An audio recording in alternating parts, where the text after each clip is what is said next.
Hi, I'm Carolina, your podcast host and expert womb healer.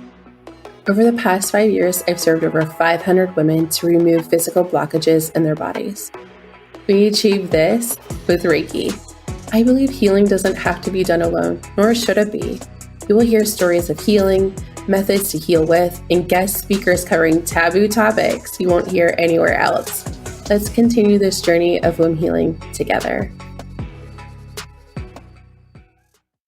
Hi, welcome back. I'm Carolina, your podcast host and Reiki master. Today, we are talking to a very special person, and we're going to be talking about how to move on from clutter to organization for your baby with Rebekah Saltzman. Hi. How are you? I'm good. I'm glad to be here. Thanks for having me. Thank you. I always have the honor and privilege of hosting so many beautiful souls from around the world. Can you tell our listeners a little bit about yourself and where you're residing in the world? Sure. So right now I live in Israel. I moved here in 2014 from New York City, and I actually grew up right outside of Washington, D.C. in Silver Spring, Maryland. And I am a personal organization expert. I love that. So today, I think a lot of our listeners will be like, what are you talking about? How does organization relate to our baby and clutter? What does this have to do with my fertility? And it actually has a lot to do. There's a lot that goes into clutter.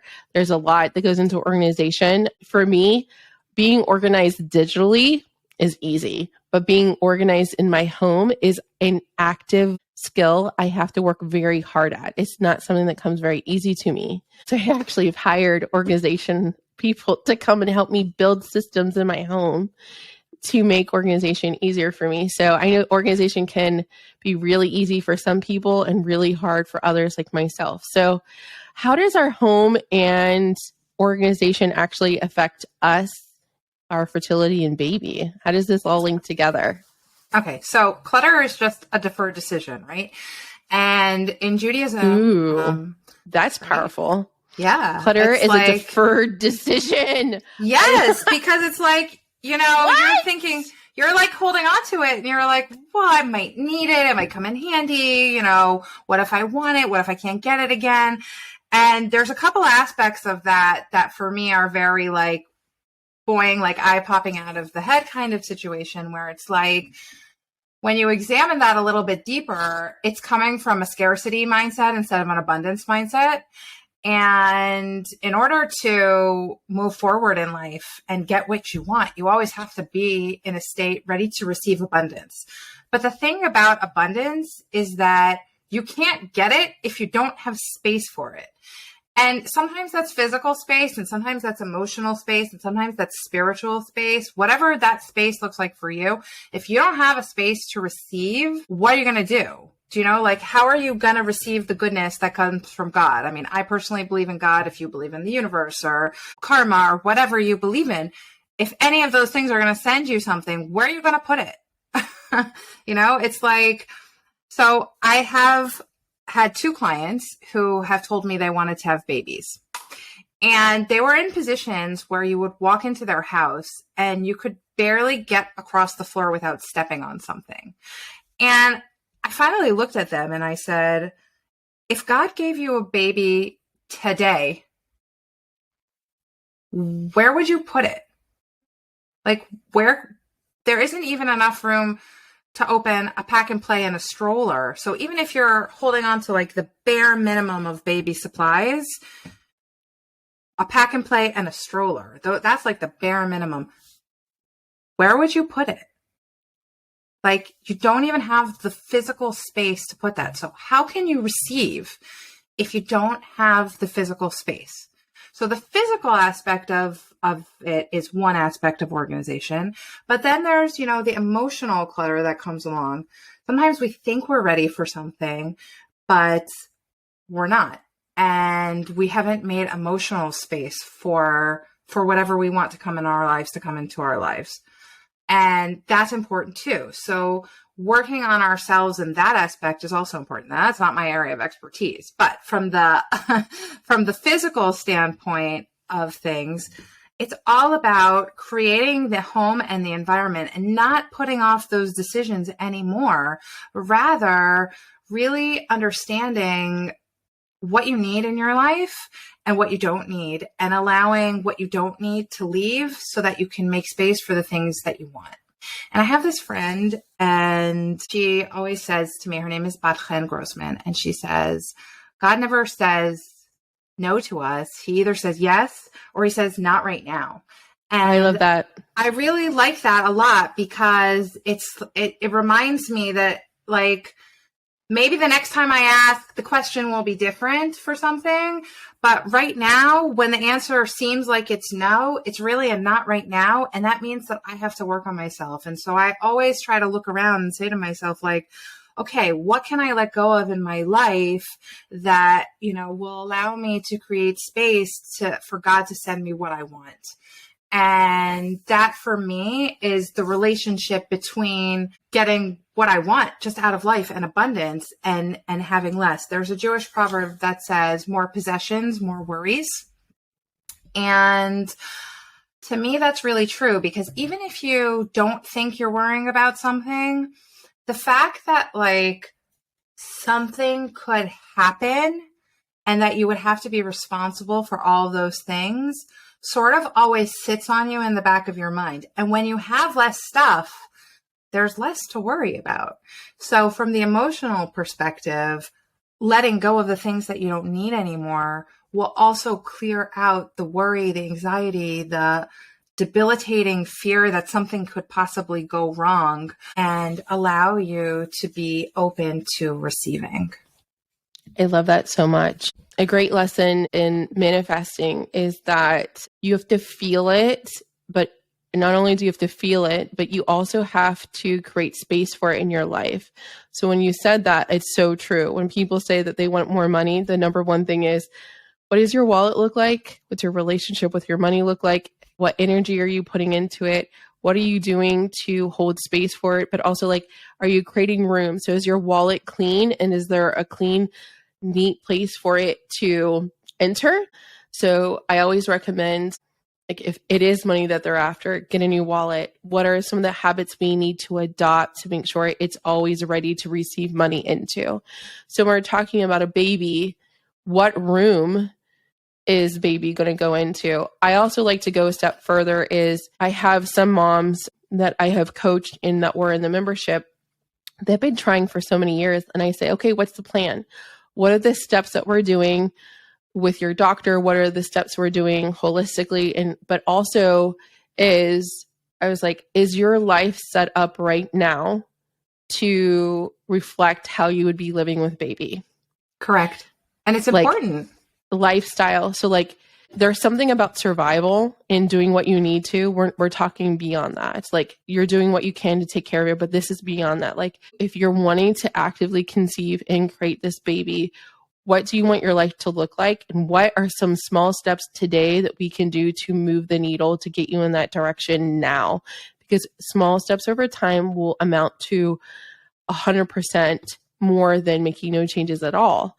So usually when I ask people, I'm like, okay, if you're trying to conceive, but you're working 80-hour work weeks, or if you're wanting a baby and you're wanting them to get pregnant in the next 6 months, but you're having no time to rest, you're not eating properly, you're not prioritizing your wellness, how are we going to conceive if you're going 100 miles per hour and you're not looking at what space you need to create for baby within your life?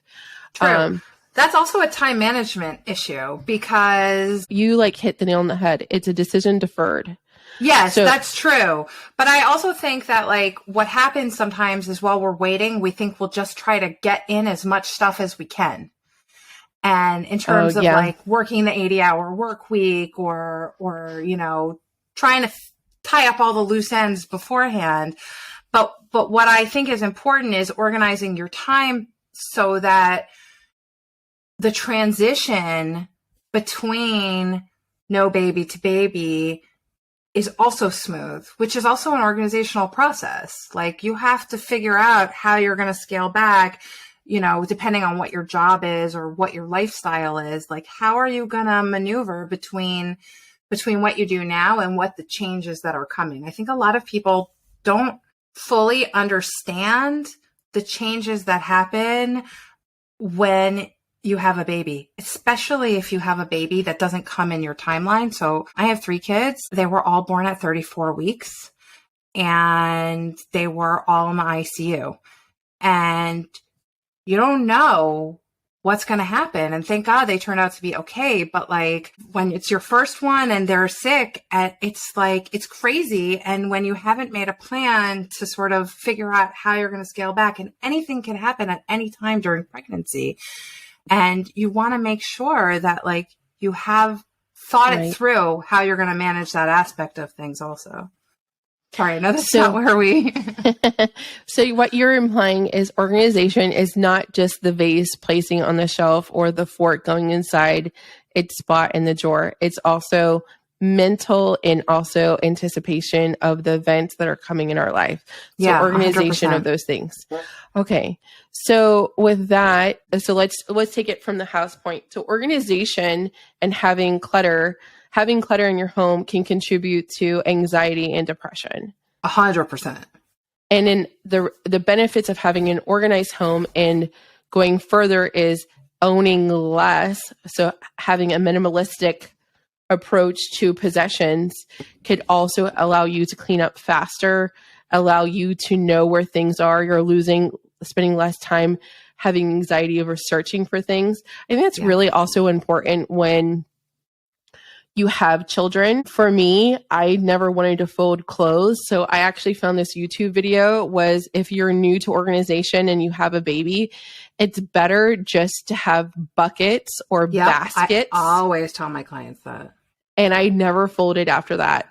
My mother-in-law, she was a saint. She came and she hung up some of the clothes that were really special and more expensive. But from there on, we still have in our closet all of Ollie's clothes. Unless he wants to hang them up, he has autonomy. He puts away his laundry. But we don't fold. We will group the socks together. We'll roll those up. But like, we don't fold any of his clothes. It allows him to have autonomy and also less fuss. I don't care if my towels are folded a certain way, but are they in the right spot?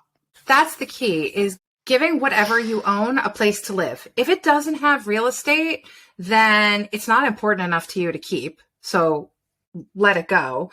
And if you don't have space for it, then, I think one of the things that we often forget is that there are physical limitations to how much stuff we can put into our home, because our homes are only a certain size. So you can't exceed that, or else you're going to, be going down the hoarder path. And, you don't want to, because most of us really do want a nice, clean and tidy home and come into our house and feel like, oh, sanctuary, and feel good about where we're at. I think what people forget is empty space is okay. You don't have to fill every single square inch of your property to feel good about yourself. Retail therapy helps you in the short term, but in the long term, what it does is it just adds clutter. When you're not thinking about what you're bringing into your home, if you're not consciously making choices about what's coming in, then you're taking up space that you don't need to take up.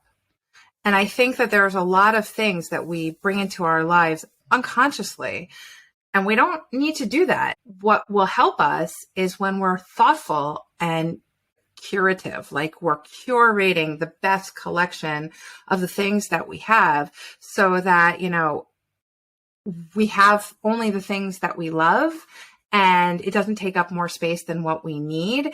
And when that happens, it's easy to find what we're looking for when we're looking for it. And there's just less maintenance revolving around stuff, and there's more time to focus on the people and things that we love. And after all, that's why we're here on earth, right? To spend time with the people we love, doing the things we love.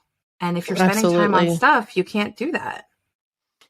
So with a person that wants to get started, so say they're trying to conceive and they have a cluttered home, or maybe it's clean, but they're wanting to organize it.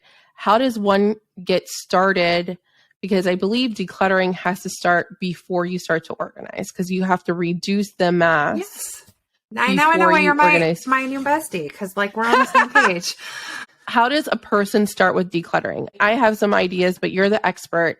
So if a person is saying, okay, I'm trying to conceive, I want to declutter my home before I organize, how do I get started with this process? Well, first of all, you should join my online decluttering group because I'll walk you through exactly what to do in your space specifically. But I love that. What's the name of the online decluttering it's called group? the Journey to Organization membership. And we work together over Zoom to declutter your space. And it's really revolutionary for people who are in the membership. It makes a big, big, huge difference. Wait a minute. I need to know because I decluttered my home when we moved from an apartment. We had two garages, a 2-bedroom apartment. We moved into a 3-bedroom, 2-bath, 2-car garage, 1,700 square foot. We had a 1,200 square foot apartment. And I hired someone. I have probably undiagnosed ADHD, but it is much easier. My mom doesn't live here. My dad's passed. So like I sometimes need a babysitter. I just need a body that's dedicated to help me with this one task. So for me that's like actually a perfect remedy of like having accountability, someone that's dedicated to helping me do that.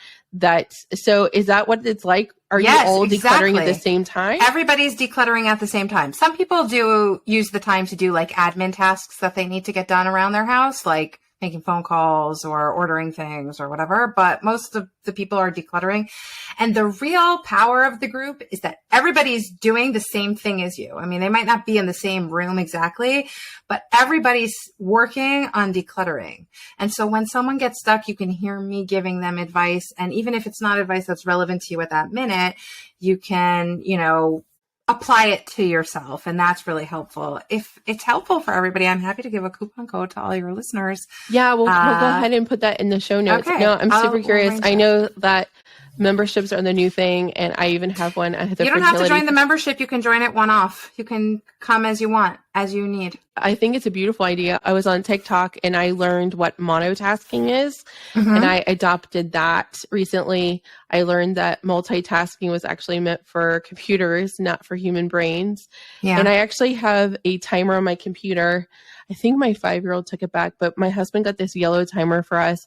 And we do things in 5, 10, and 15 increments. And it's just that one task. So it allows us to like actually collaboratively as a family pick up things as long as there's a time limit. We love to do a good race.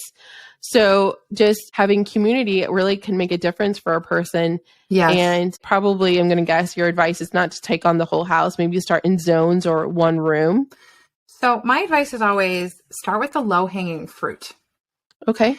What's that? Typically not the low-hanging fruit, but what's that in our house? So that depends on the person. Normally, I like to start in the master bedroom because I feel like when you make your room a sanctuary, the rest of the house sort of falls in line. Ooh, that's so good. I always start the opposite. I always start with the living room and the toys. Yeah, no. I never make it to the bedroom. I think the bedroom, like, you want to invite some spirituality into your life, you got to make it a spiritual place, right? Like, you got to make it a place where you want to have a hookup. So make it someplace that you enjoy being, someplace that feels comfortable to you, or else it's not going to feel good because, you want it to be fun. So what you're saying is if you want to have more sex, you need to make your room a boom boom room. So you need to... It's not just about sex. It's also about the intimacy that a clean space provides. Yes, because it feels good. It like the sheets are clean. It smells it heightens good. The experience for you, I think. And when you're not distracted by like, oh, I need to clean that up, or oh, that needs to be put away, or oh, I need to wash that. When you're not distracted by those things, you can focus on the task at hand, which is fun and great. And I love that. You should be focusing on it. My husband and I laid in bed the other night. I was like, we were looking at the ceiling fan and we were just talking about our day, and our son had already fallen asleep, and he goes, "That ceiling fan's really dirty." I was like, man, So can you imagine there, like having sex and you're looking up and it's like, ooh, the ceiling fan's dirty. Like that doesn't feel good. A good organized master bedroom, everyone, will allow you to have better sex. There you go. Tip number one. Tip number one, declutter so you can have better sex. Right. Because who doesn't want to have better sex? There you go. How does I don't know anybody. So a great way for a person to handle the mental stress of even getting started is to have a buddy, have accountability, or join your membership. I had paid this gal. She came over and she literally, we didn't even have a kitchen table. I gave away 3/4 of our furniture when we lived in this apartment because it was like something between my husband's dorm room, my leftover stuff, met together, and it was some IKEA pieces. And I gave away our dining room table. I gave away our couch, our dresser. I gave away so much stuff because I said, when we're moving in this house, I want to be very intentional about the pieces that we bring in.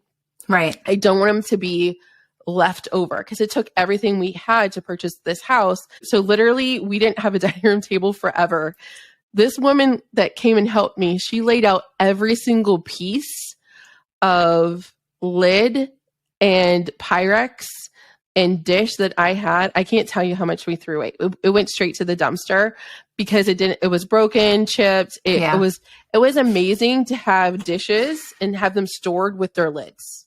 So that's the low-hanging fruit that I'm talking about. Especially true in the bedroom.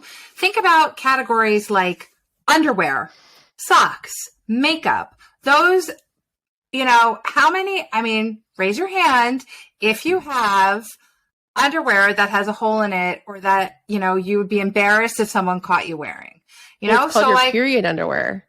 Yeah, but how many pairs do you need?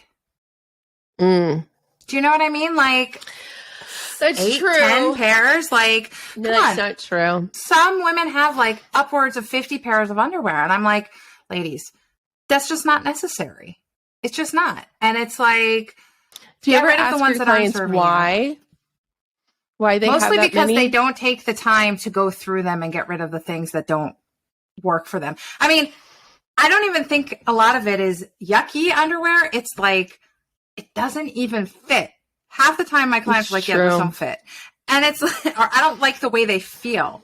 They bought a pack of them thinking they were going to be great, but they don't really like the cut or the fabric or whatever. So just get rid of them. And there's a lot of guilt about letting go of something that you paid money for. It's true. Just get over it. If you want to bring abundance into your life, let go of the things that aren't serving you to make space for the things that you want. It's as simple as that. So with that being said, creating baby is not just the act of sex. It's also creating space for baby and designing your life around what you would want your life to be like once babies arrive. So that 100%. Starts with your home. It starts with organizing, what kind of life do you want? What do you want your days to be like? So I would probably say the purpose of organization also in design. So we're designing, so your organization of your home starts with reducing your anxiety, decluttering. So you're spending less time cleaning, more time with your spouse, more time healing, more time doing the things that bring you joy so that when baby does come, you're the happiest version of yourself. Once baby comes, it's not going to be easier to implement those systems. Oh God, yes. So you want to be ready for what's going to happen after baby comes. I felt like after I had my child, everything was on a timer. It's really hard to get off of that kind of rat race because you're squishing. And I think it has a lot to do with rewiring of expectations, rewiring of how much you're trying to attempt to do in a short amount of time, because either you're doing it with them on the hip and your arms around them, you can hip, or you're wearing them. I wore Ollie a ton, or you're doing it while they're sleeping. Right. So and you should be sleeping while they're sleeping. That's true. But you have pockets of time. You no longer have full days. Right. And so if you have hard to let go.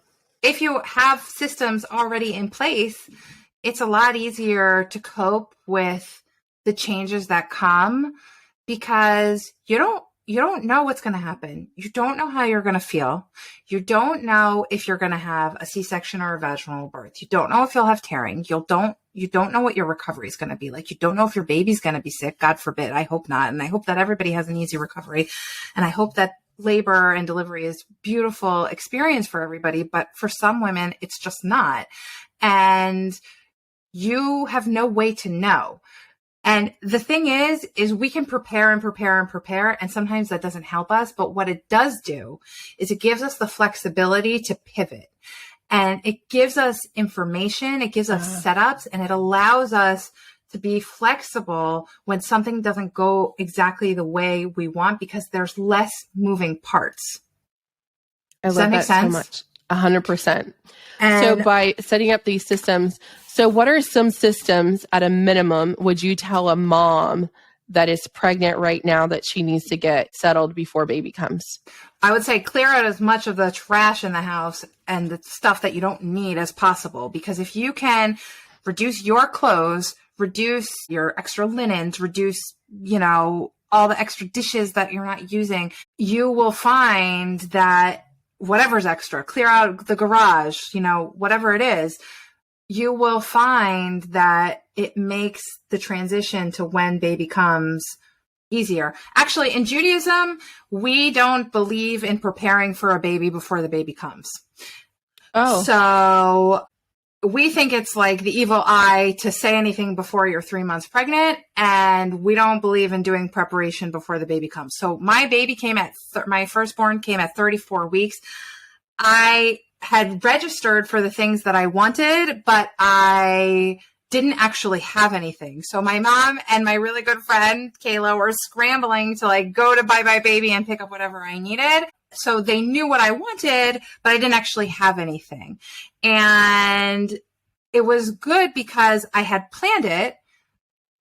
Even though I didn't have anything, it was easy for somebody else. It was easy for me to outsource. So my point in saying this is that even if it's not something that you have completely finished, at least if it's started, at least if the system is in place already, it's easy to outsource to a husband or a friend or a parent or an in-law and say, this is what I need help with, because people do want to help you. And this is a really great thing to take off your plate. The other thing is so we have, post-baby rituals in Judaism. So we have a Brit Milah, which happens for a boy 7 days after, right? And so you have 8 days after, I'm sorry. You have a very short window of time that you have to prepare everything. So I didn't have anything booked because I didn't know when it was going to be, but I had gotten price lists from caterers. I made the guest list already. I found the person who would perform the ceremony. I had the address of the location. I had set up a Evite with all the details and everybody's email address to send out to everybody. And all I had to do was input the information. There are things that you can do to be organized and prepared, even when you don't know all the details, which allows you to be ready when you need to flex and pivot. And that's also key. So I'm super curious. I'm not very familiar with Judaism at all. So if that's a tradition that you don't buy things before baby gets here, wouldn't that be super stressful? So you have a premature baby at 34 weeks, because full term is considered 36, right?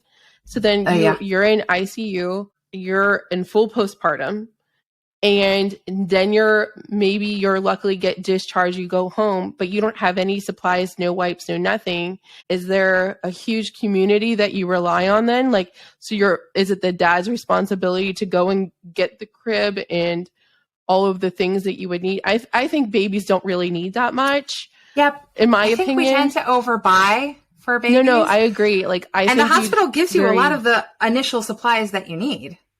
That's true. Did you only give birth here in the U.S.? I've only given birth in the U.S. In the U.S. Yes. Yeah. I was trying to think based upon what I knew if you had given birth in Israel and comparing what the hospitals were like. But the hospitals give basically the same thing. They do? Yeah, basically the same. They don't maybe give a diaper bag, but if you need, they'll give you diapers. I didn't get a diaper starter bag. Formula. You didn't get a diaper bag? No. Oh, I got a diaper bag. So they give you the diapers and the formula in it's ugly, but they give it to you. No, it was a plastic bag.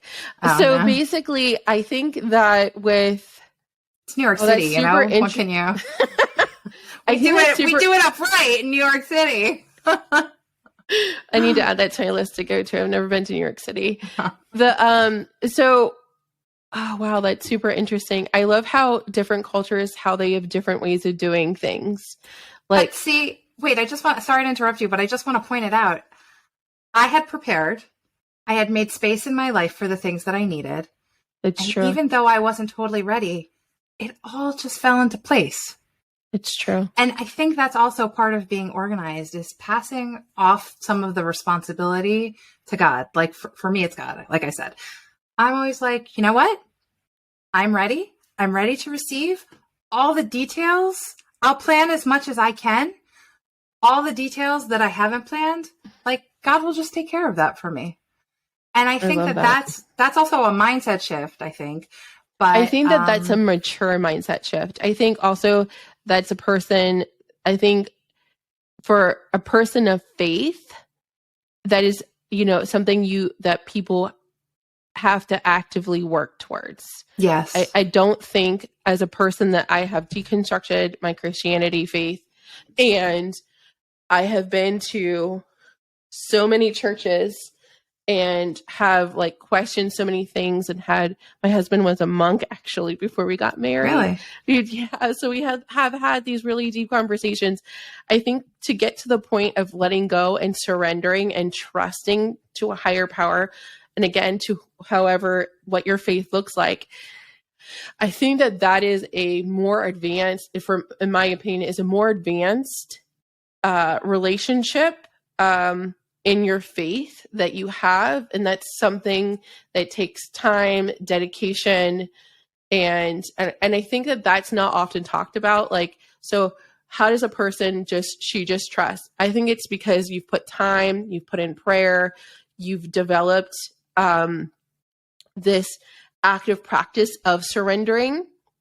And I think the active practice of surrendering, so that you can trust that the things are going to go right, and it's this higher power's responsibility to do that, actually is something you've done over and over, or a skill. Because for me, that's how it actively had to be done, and the act of letting go was not a one-time lesson.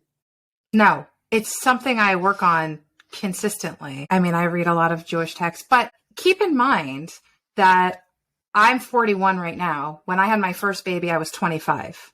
And when I had my second and third, I was 28. And because you have twins. Right, I have twins. And each time, there were only 2 times. But the second time, what I found was that the community that I belonged to was just so receptive. First of all, again, babies need so little, so much less than you think that they need. And, getting the basics was the easy part. And I just found that being part of a community really, really helped me.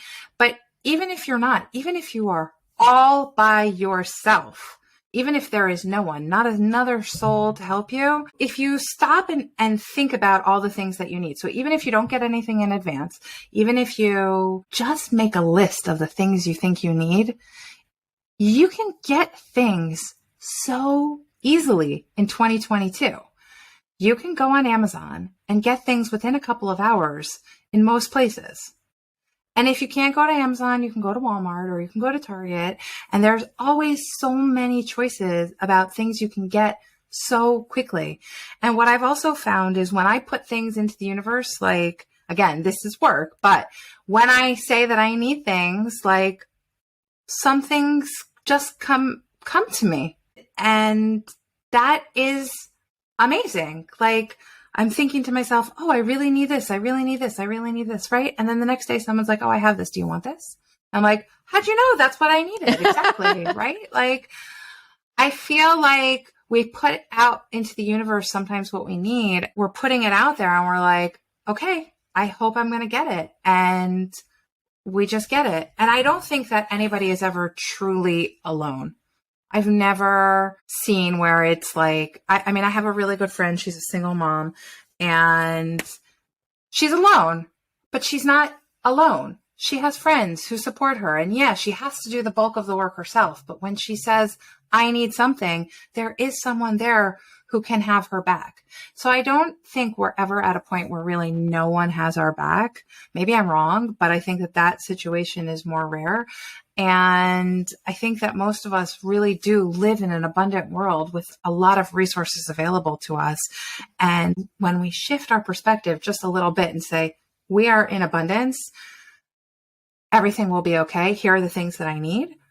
Like every day when I journal, I write, these are the things I need today. Some days I get them, some days I don't. Maybe I didn't really need them.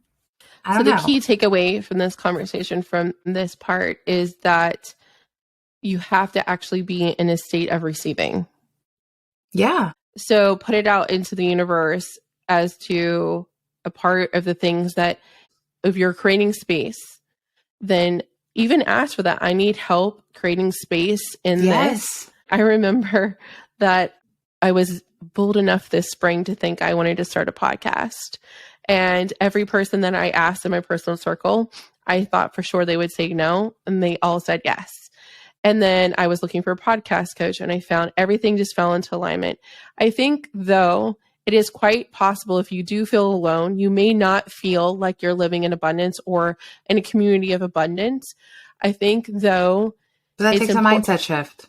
It takes a mindset shift, but it is possible. I want you to always feel empowered to ask for help.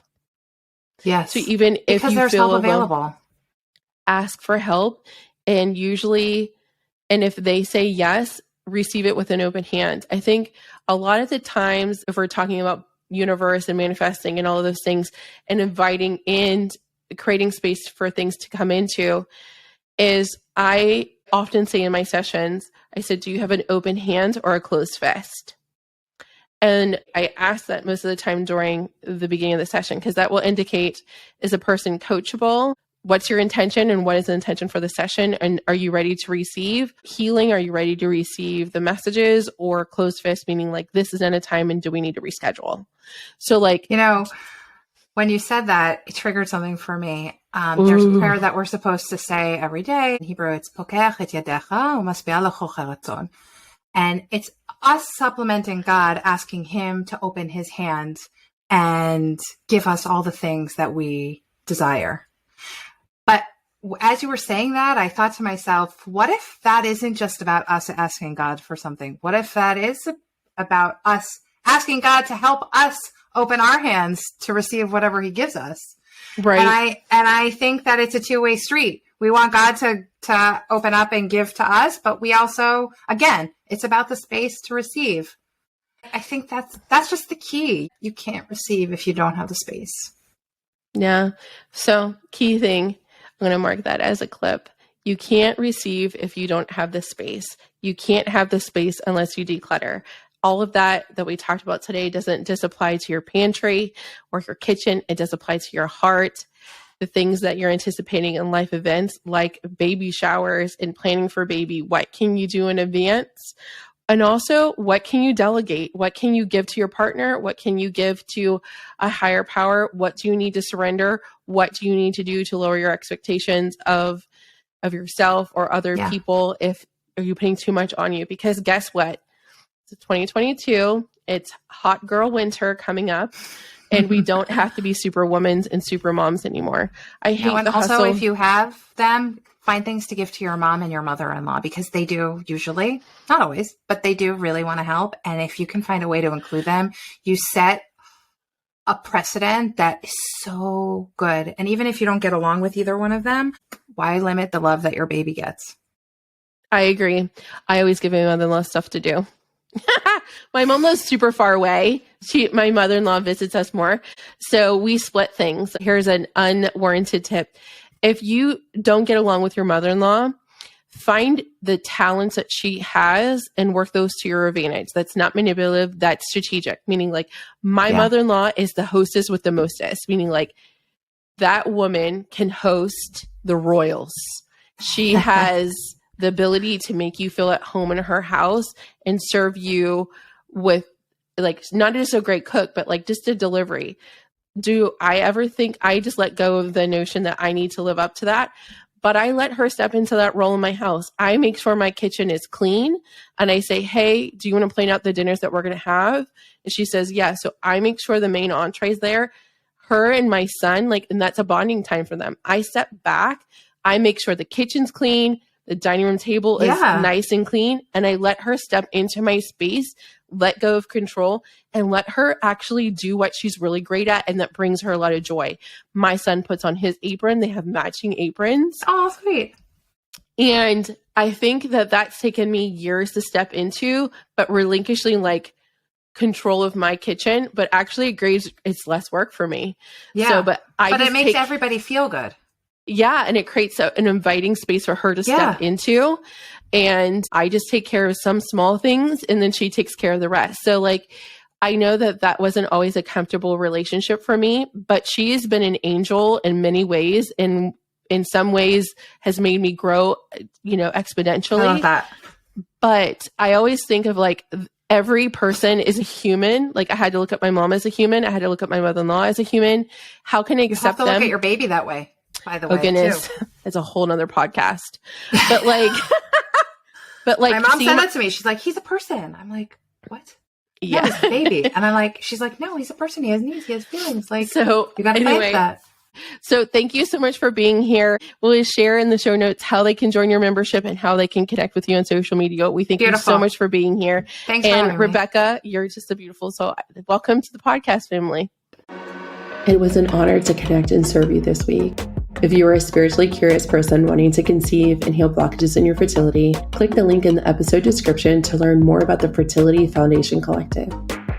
Until next time, my friend, know you are loved.